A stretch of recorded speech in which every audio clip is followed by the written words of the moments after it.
Welcome, ladies and gentlemen, to another episode of the Bits and Bytes Podcast. I'm your host, David Lozada. I'm joined again by Lindsay Schubert.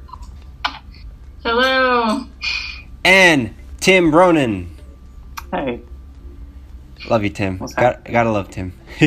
And Lindsay, too. Both of you guys.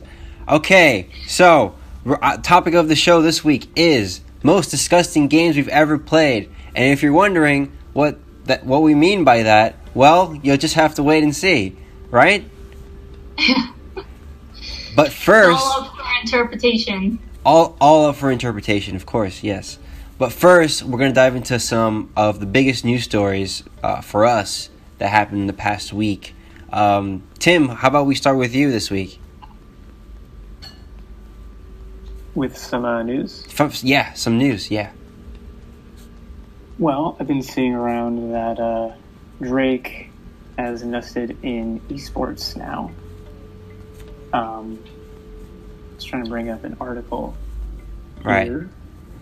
Yeah, and it my reaction to that. Have you guys heard of that? Yeah. My reaction to that was basically it makes sense because that isn't he kind of like the one that made Ninja famous, right? Because he got on the same stream or something with Fortnite, right? Yeah, he helped with that, yeah. Right? So like that makes sense to me. I don't know. Esports is a little alien to me. What about you, Lindsay? What do you think about it? I heard a little about it, and I am seeing more celebrities getting into esports and like helping out popular streamers. So I think it's pretty cool. Huh? What other celebrities are getting into it? I saw a football player. He was on a stream. Fire Dragon. He's one of my favorite streamers. He's pretty big in the speedrunning community too. They were playing Fortnite, I think. So, yeah, I think it's cool that it's happening more. I think it also makes sense. Yeah. And it's definitely going to help out esports. No, that's great. Wow. And so, and like ESPN, there's going to be like cross-pollination there. They'll be on football, right? And then esports in the off season. That's pretty great. All right, Lindsay, what's your news story this week? Okay, so I have been gearing up a bit for TwitchCon. I would love to go myself, but I don't have that opportunity yet. So I'm just gonna watch the stream on Twitch. They're also going to have a little Games Done Quick event, speedrunning, at TwitchCon, which will also be streamed, called GDQX. And some games to look forward on there are Sonic Mania, Super Mario Odyssey. Let me see what else we have here. She's got it all down packed. She got a whole list. Yeah. There's a whole schedule on gamesdonequick.com/schedule. Right before the finale, we have Super Mario 64. We have some TaskBot games, which is just where the robot plays through video games as fast as possible. We have Earthbound, Kingdom Hearts, Pokemon, Resident Evil, Dark Souls 3. Yeah. Jeez. It looks like a good lineup for the weekend. And is Games Done Quick done for charity, or... It is done for charity, yes. Ah, okay. So I'm not delusional. That is actually pretty accurate. Okay, cool. That's awesome. And you'll be covering it, from what my understanding? Yes, I am going to write about the event. I'm going to cover all of the games because it's only 3 days, so it's pretty easy to cover. Yeah, I'm just gonna write a summary of all 3 days. I'm probably gonna do it day by day. That's awesome. And yeah, it'll be on Keen Gamer. Yeah, that isn't a plug. That's totally awesome. Not a plug. Not a plug. Disclaimer, not a plug. Also, another disclaimer: I'm still sick and I'm coughing every now and then, so I apologize for that. I know it's annoying if you're listening in, but hopefully I get done. I get healed soon. Okay, moving on to my news story of the week. Last night, and Lindsay can attest to this too. There was a leak, let's say, of the Super Smash Brothers Ultimate roster, and whenever there's a new Smash game, there's always these quote-unquote leaks, right? Like on 4chan, on Reddit, etc., that are like kind of BS. I mean, Yeah. you remember? Do any of you guys remember the Rayman one for the last game? I remember that, yeah. Yeah, and that one was pretty elaborate. Like that was like one of the most elaborate roster quote-unquote leaks, that we've seen. I think, as far as I'm concerned. Yeah. So like moving into Ultimate, of course, there's going to be more of these quote-unquote leaks coming out, right? And the one that surfaced on, I believe it was 4chan, yesterday, is actually pretty convincing. To name you, to explain a little more in detail, basically, that banner that like has all of the characters on it that like Sakurai's been putting each character in as the reveals come by. Well, basically, it's the whole banner. It's like all the characters in the game, and it reveals that, let's see, Gino from Super Mario RPG. I'm pronouncing that right? Gino? I believe that's right. so.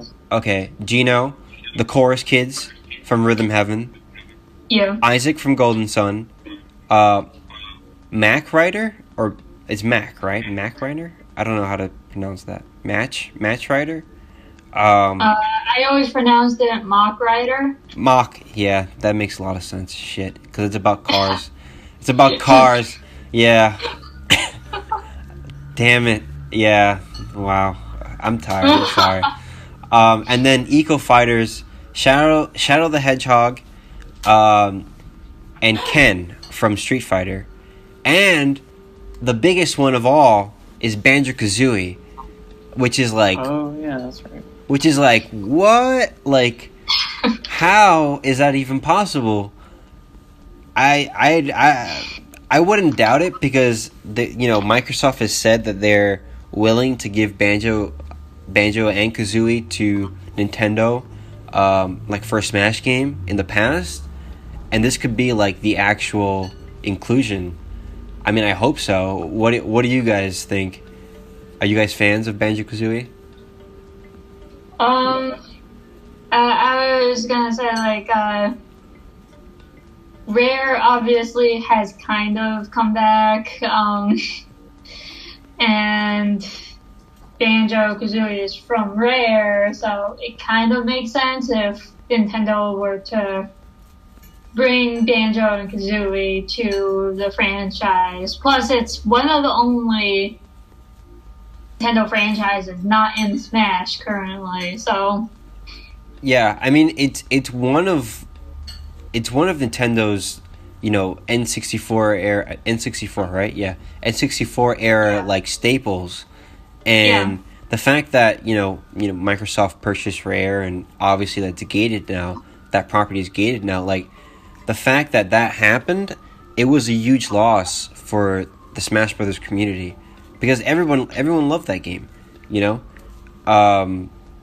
But this is awesome. Tim, what do you think? Were you a fan of Banjo-Kazooie? Yeah, definitely.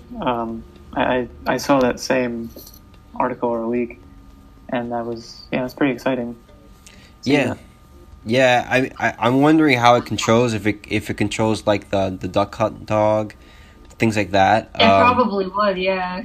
Yeah, it would, right? Because it's like a bird and a dog. Well, yeah. Banjo is a bear. Yeah. Yeah, he's a bear, but like, it's the same combo, right?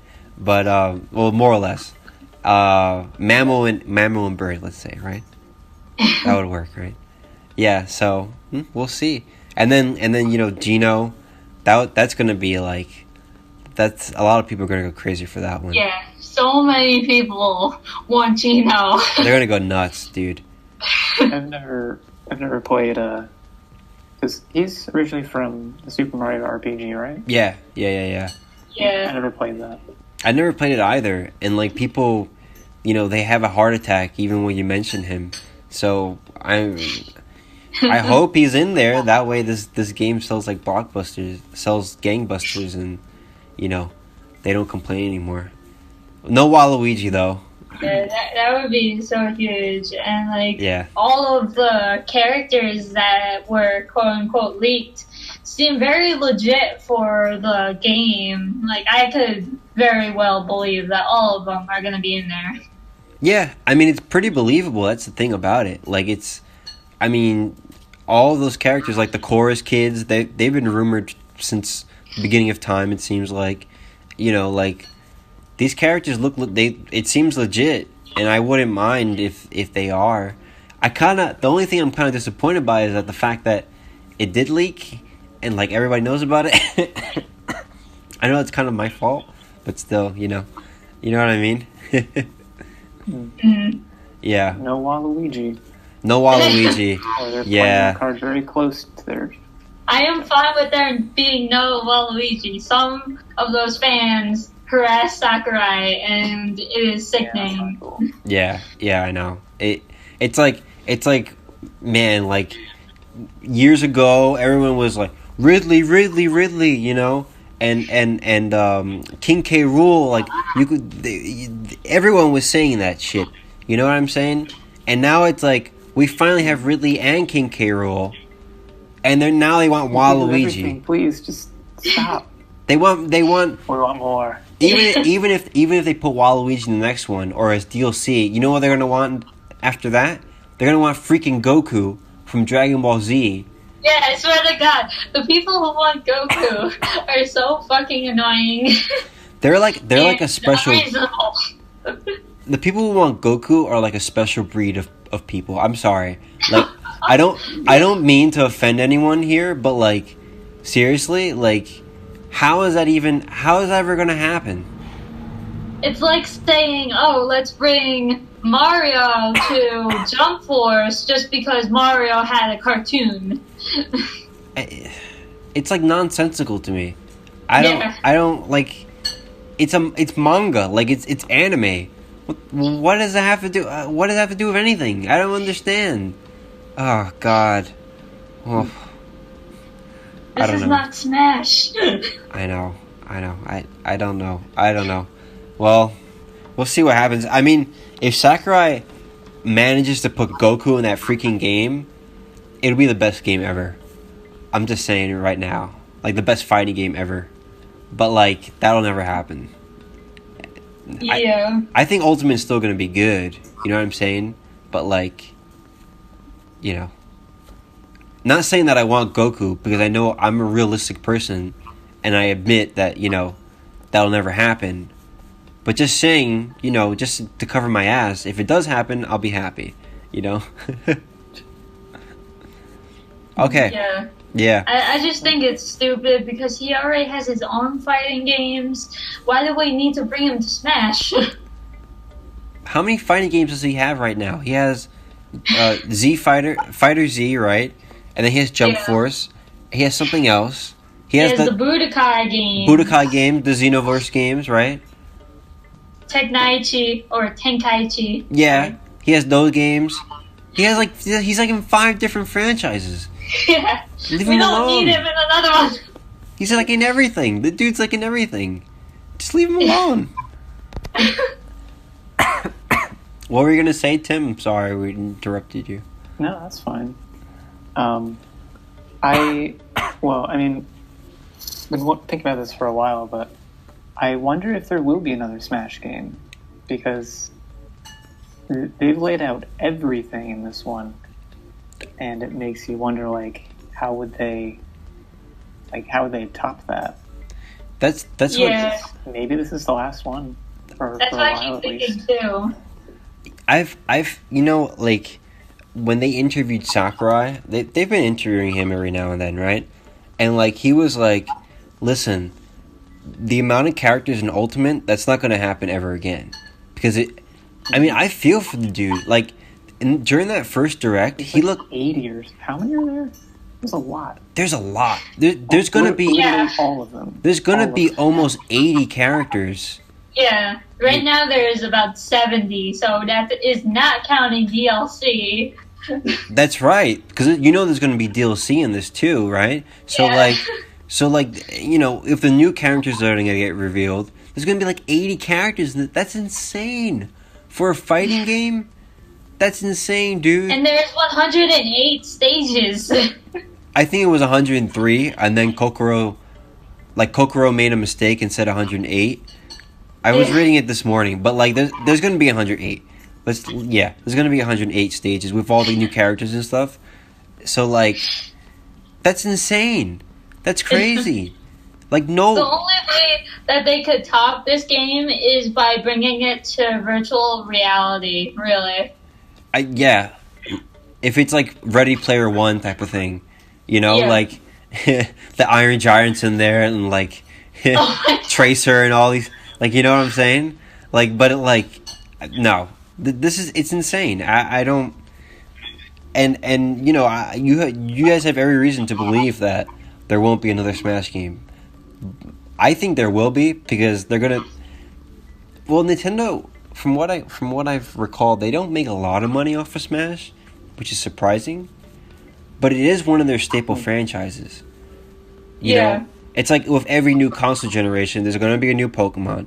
There's going to be a new Mario. There's going to be a new Zelda. We already know this, right? So it's the same thing with Smash. There's always a new Smash. But will there be? I don't know. It's a good question. I mean, it used to be the same with Metroid, right? And then that didn't pan out. So. Yeah. And technically, this is the 6th entry to the series. If you're counting like Smash 3DS and Wii U separately, this is only the 6th Smash game. That's true. And look at how big it is. Yeah, I mean, it's massive. I was gonna say before, like, no one human being, like, should be in charge of handling this. It's too much. I feel bad for the dude. Seriously. Yeah. He looks so tired. Yeah. Of course, like, people are demanding more from him. And it's like, how can you ask for more? I know. It's just the internet being the internet, but... Yeah, Tim, sorry? No, I was just laughing. Oh, yeah. But you didn't add my favorite character. What's your favorite character, Tim? No, I was like imitating. Oh, you're imitating the internet. Yeah. More. Yeah. So. Yeah, I mean... I think we need like 30 more characters. Okay? Come on. Let crunch time go and get it out in time. Imagine this. Well, they already have the Mii fighters, so I guess this point is moot. But like, imagine like a Soulcalibur VI type of character creator in Smash. I've seen that. Yes. That is ridiculous. Have you seen the things they've been making? I've seen it. Yeah, it's a little. Some of the stuff is a little disturbing, like the Lizard Man. You know what I'm talking about, right? But which one? The Lizard Man. Oh, yes. That one's a little like I'm afraid to go to sleep at night. But like the other ones are like the Ronald McDonald one. I saw Rolf from Ed and Eddie. Really? Oh, I didn't see that one. Oh, yeah, somebody made Rolf. Oh my god, I need to see that. What are some of your favorites that you've seen? I think Rolf would have to be my favorite. I've seen some others, but I can't recall them right now. Yeah. I saw one today of like a huge like rainbow colored cube, and it was like I think it was called like Gay Cube or something, and like it was just like this cube that was just a cube, and it was moving around the field like there was nothing, and it was just tossing people up into the air. And then they had like Bowsette and Boozette and all like it's crazy how. Oh my god! It was great, man. I loved it. Tim, what?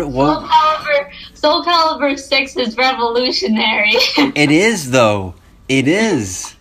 Tim, what are some of your favorite costumes so far? Gosh, I'm trying to remember. Well, I saw a Pikachu. I saw a Kirby, which was a little horrifying. The cart, yeah, that one was horrifying. I saw that one, yeah. I saw the from Pikachu. Undertale. I'm like astounded and confused at like how detailed is this? Because like some outfits are like so like close, or maybe even exactly what they look like. So how is that? I know. I don't know. I don't know either. Like, I know, like, for the ones that come to my head right now are, like, the ones for Boozette and Bowsette. Like, those are, like, stunningly accurate. Yeah. Those are really accurate. And then, there like... has to be, like, a morphing tool in the creator to be able to do that. I'm guessing that there has to be morphing. Yeah, sculpting, something. It's so ridiculous. It's really impressive. Pit, Icarus, Link, Skeletor. Oh my gosh. Zoidberg. Really? Zoidberg? I didn't see that one. Oh my god. It's just, I've seen these and it's great. Oh my god. I need to research my Soulcalibur VI character creations. Oh man. Shovel Knight, freaking Shovel Knight. They had Shovel Knight too? Oh my So god. good. I don't Hold on. understand. I only saw the first batch, like Thanos and like all these, like the disturbing Kirby and the Lizard Man. Oh my god. Will Smith, apparently. Oh, Will Smith. Oh my god. I think he's dressed as like from Fresh Prince. Are you serious? That's awesome. Man, I kind of want just to get the game and like explore the character creator. Right? Like, I don't even care about the fighting part of it. I just want to, like... And someone made a Magikarp. What? And just based on, like, the moveset of the character, he, like, has this, I guess, this weird floppy move. And when he moves his body, and when he does that, all the different, like, pieces of the Magikarp costume, like, come together, and then it, like, looks like he's flopping. What? Like using Splash. It's like, how have you done this? There has to be hacks. There has to be. Come on. That's insane. No, that's just the creative use. Oh my god. Crazy. This is great. I love it. We should make this like a topic. Yeah, we definitely should. Right? Just get like all of our favorite characters and then just like... But anyway... Let's move on to our actual topic of the show this week. So, I tasked Lindsay and Tim and myself with recalling the most disgusting games we've ever played in our lives so far. That was completely up to interpretation. It could have been like really like bad games or just games that just grossed us out. Without further ado, Lindsay, do you want to start us off? Do you want to talk about your most disgusting game? Okay, I guess mine would be a game that it'll be really hard for me to actually play again. I might just for completionist sake, but it's still taking me a while to recover from it. Grand Theft Auto 4, because the story mode is just so infuriating where I'm at right now. So there's a mission that I'm stuck on. You have to drive for about 10 minutes to get to the starting point of the mission. Once you get there, you have to kill, of course, with your guns, and like 3 other people are helping you, 3 other AI. I mean, they tried to help. You have to kill, I'd say, probably 50 people part of a gang. Oh my God. And you have to like keep moving I think there might even be a time limit. I don't remember, but it is just the worst crafted mission I've played in my life, probably, for a game that is crafted pretty well, because there are also no checkpoints. So you have no checkpoint when you get to the mission, you have no checkpoint throughout the mission. It's just the most ridiculous thing I've ever seen in a game. So the last time I played that game was probably 4 years ago now, and I still don't feel very willing to go back. I don't blame you. I mean, I do not like Grand Theft Auto 4. I think I've mentioned in this podcast before, actually, that game just... It was my first Grand Theft Auto, and I was like, man, I do not like this game. It's based off of New York City, which is my hometown, too. And it's just... Everything about this game is just bland. It's like another open world game. The shooting mechanics are like... and they're not the most sophisticated mechanics I've ever seen. Some of the missions are just like boring. It's just like drive to this place in your car. I just didn't understand why people liked this game and like why people like this franchise as a whole. Maybe that was the impression I got of the franchise itself, was that it wasn't up to par with, my standards, because I like, games with good controls, with good gameplay.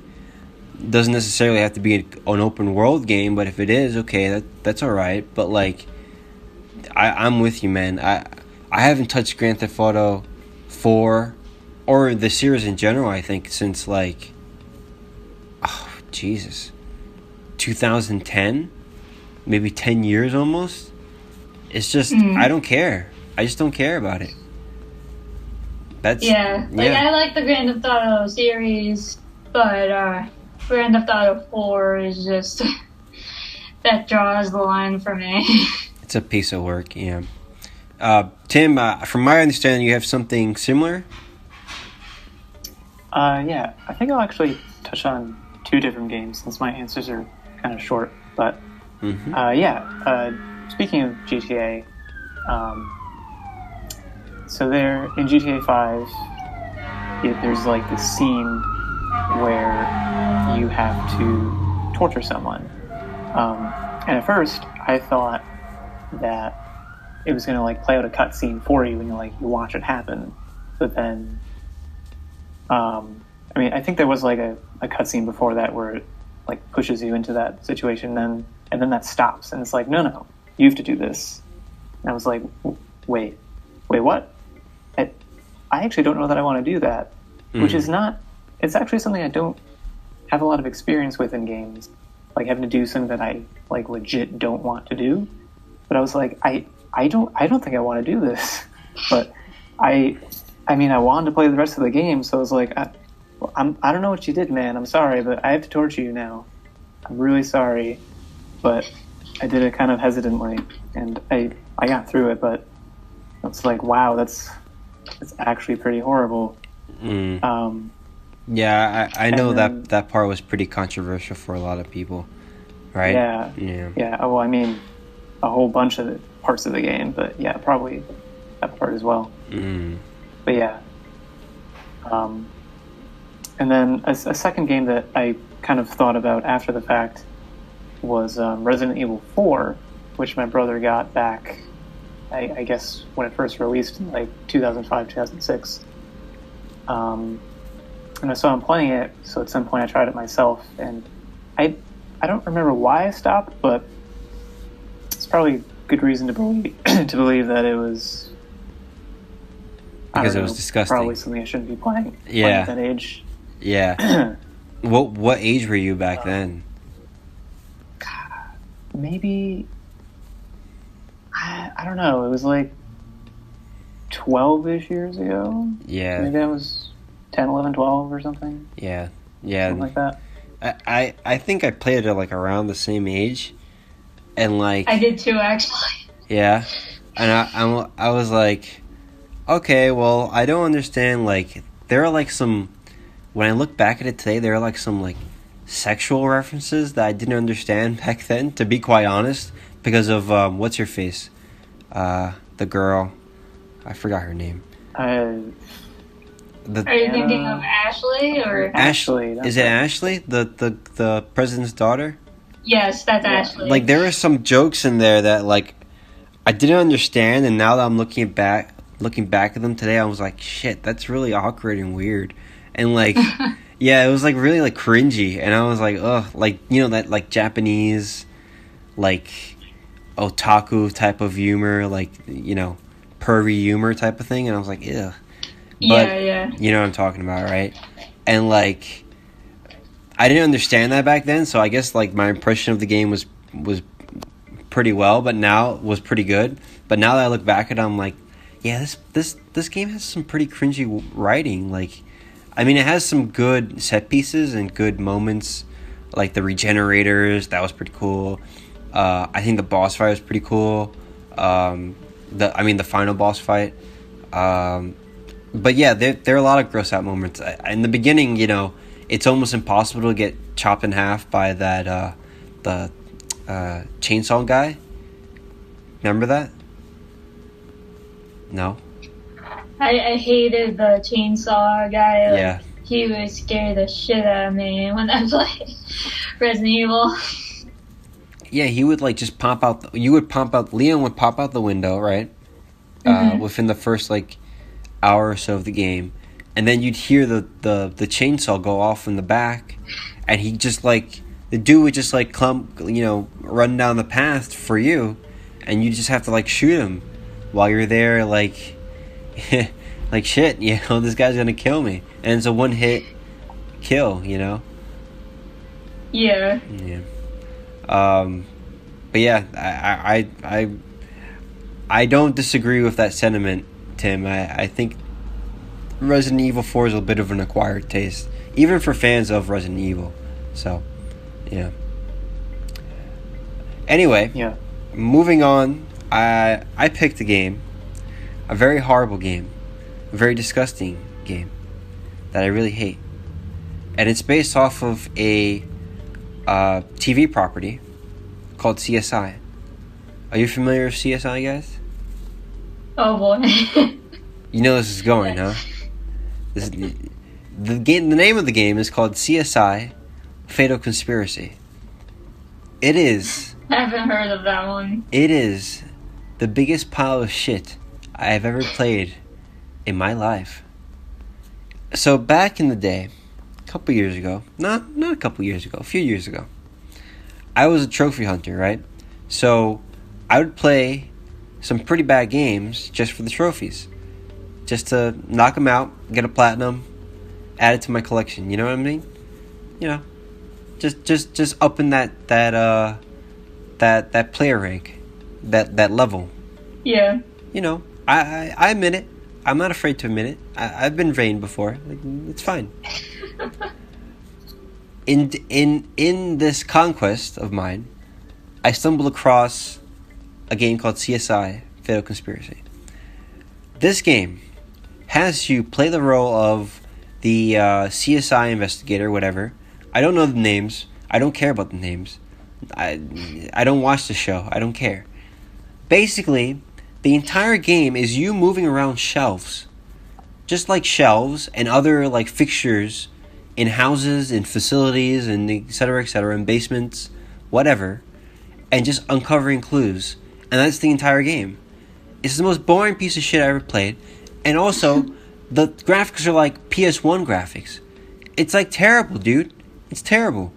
The story is just one criminal. It's not like multiple criminals. It's not like this like you're uncovering this conspiracy. No.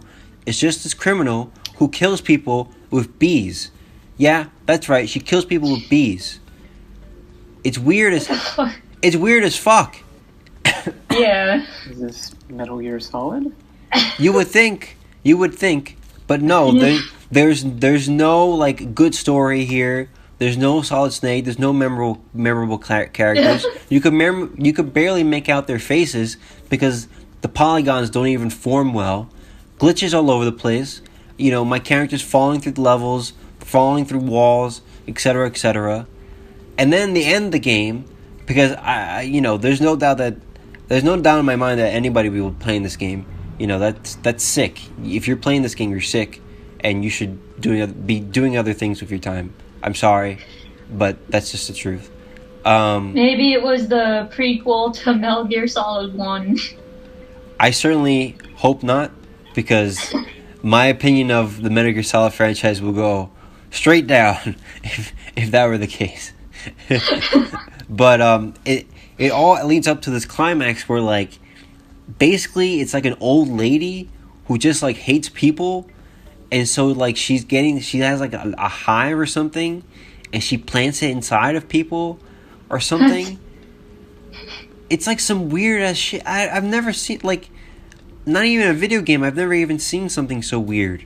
Not even a Hideo Kojima game. It was bizarre, man. It was one of the most bizarre things I ever played. Lasted me 4 or 5 hours. Please don't play CSI Fatal Conspiracy for the PS3 or Xbox 360, please. That's CSI Fatal Conspiracy. Looking it up. You're looking it up? No, Tim. No. Too late. It's a piece of shit game, man. It's so bad. Like, oh god. And it was just like about bees and stuff. How do you? I never expected a plot like that for a CSI game.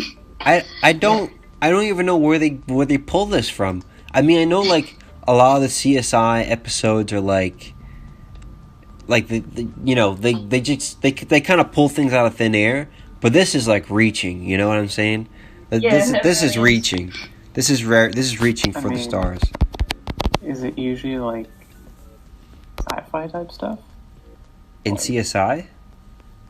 Yeah. Or like fiction.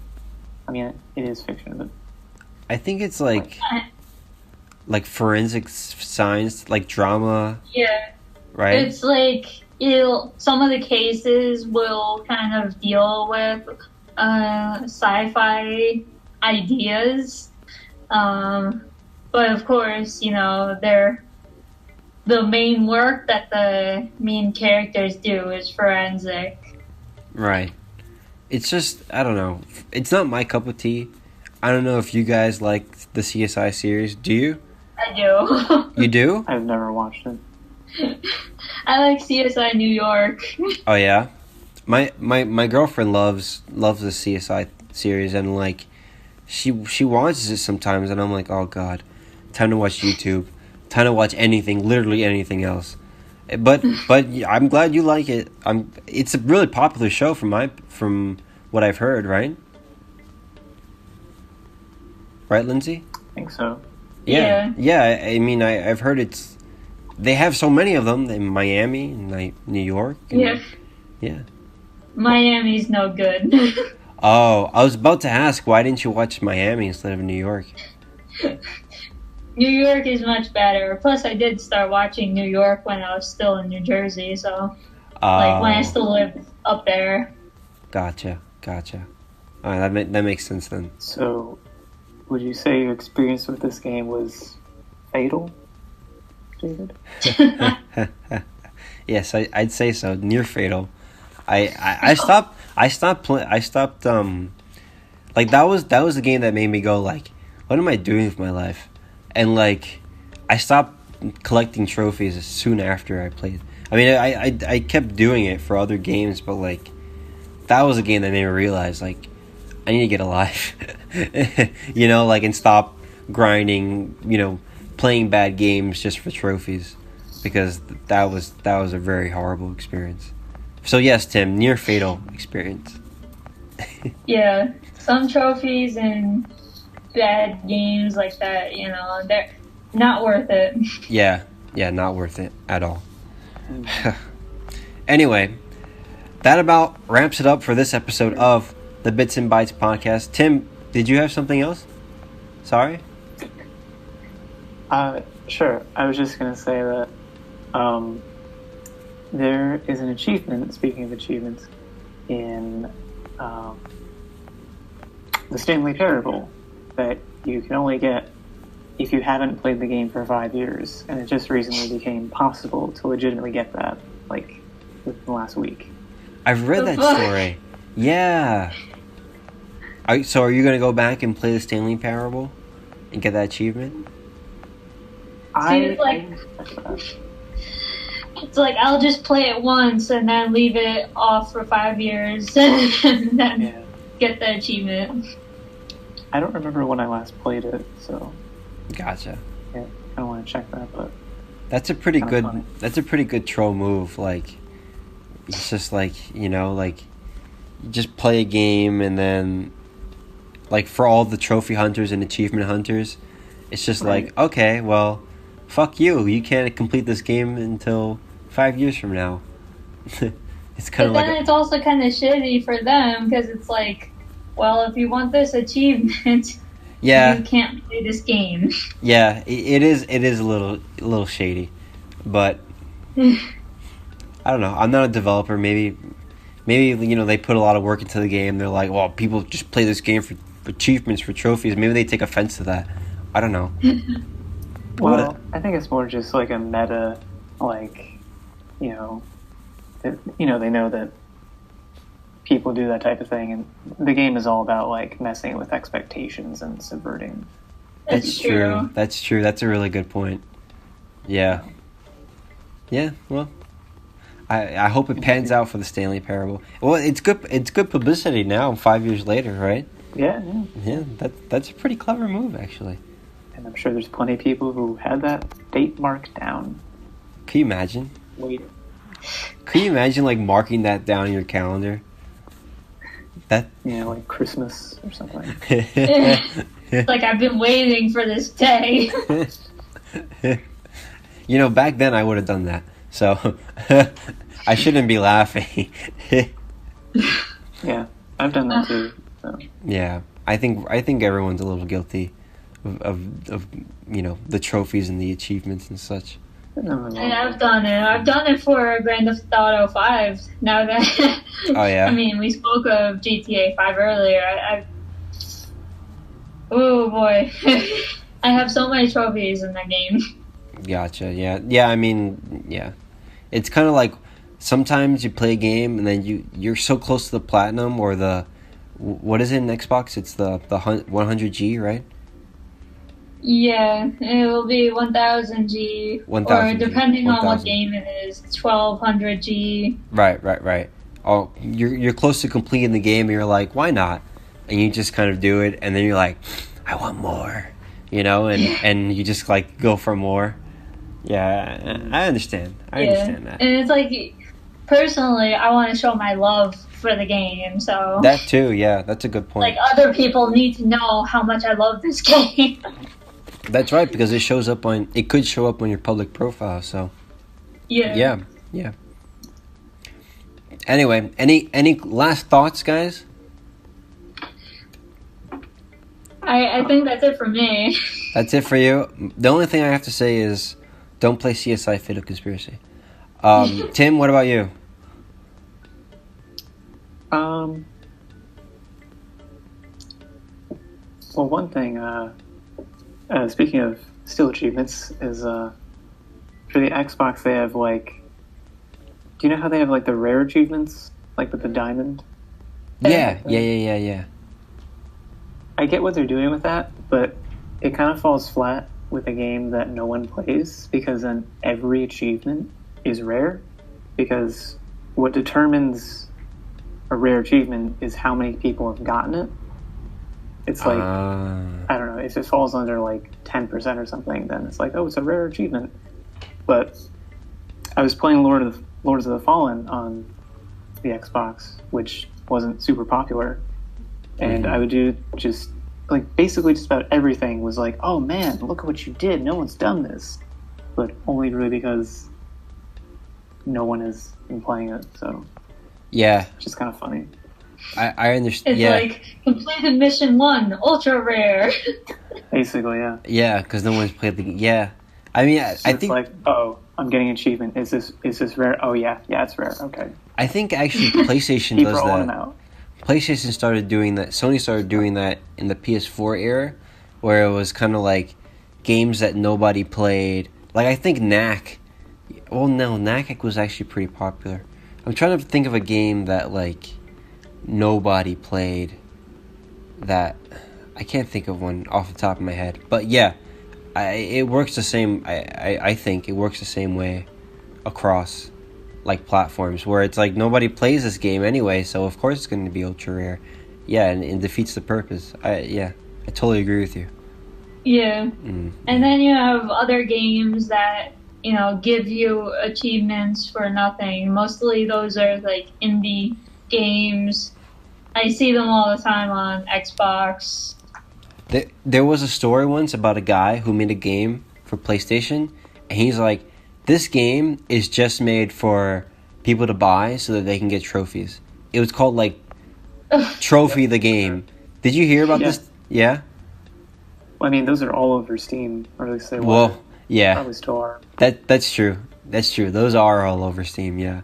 They literally advertise their game as like 3,000 achievements. It's like, Jeez. what? Yeah. And you log in and then they just keep scrolling up and up and up. It's like, that's just so hollow. What's the point of it? Breathe. Walk one step. Walk two steps. That's Congratulations, you've got an achievement. But you know what? People keep making them, which means they sell, right? So yeah, they have an audience, I guess. Yeah. But grinding for Steam achievements, like why would you? I don't know. I feel like I wouldn't do Steam. You know what I'm saying? I do like PSN or Xbox. I wouldn't do. Maybe just because I'm a console peasant, but I feel like with Steam there's like so many more games. You know, that's like if you play all these games, you're gonna get a lot of achievements anyway. I don't know. I don't know what my logic is there, but for some reason, like I think like with Steam games, it's a different story. But there are more indie developers on Steam who will just give away achievements. Right, and there's a lot more like games from small studios who don't have the budget to port to consoles and stuff like that. So I guess that's what my point is. You know? Yeah. Yeah. So it feels a lot more official on console. Yeah, because it's a little more shallow on Steam, in my opinion. But all right, well that about wraps it up for this episode of the Bits and Bytes Podcast. I'm your host again, David Lozada. You can find me on Twitter at XenoCreator125. Lindsay Schubert's here. You can find her at InfanRedYoshi. And of course, Tim Ronan. You can find him on King Gamer, like always. Thank you once again for joining us this week, everyone. Join us again next week. Bye. Goodbye. Bye.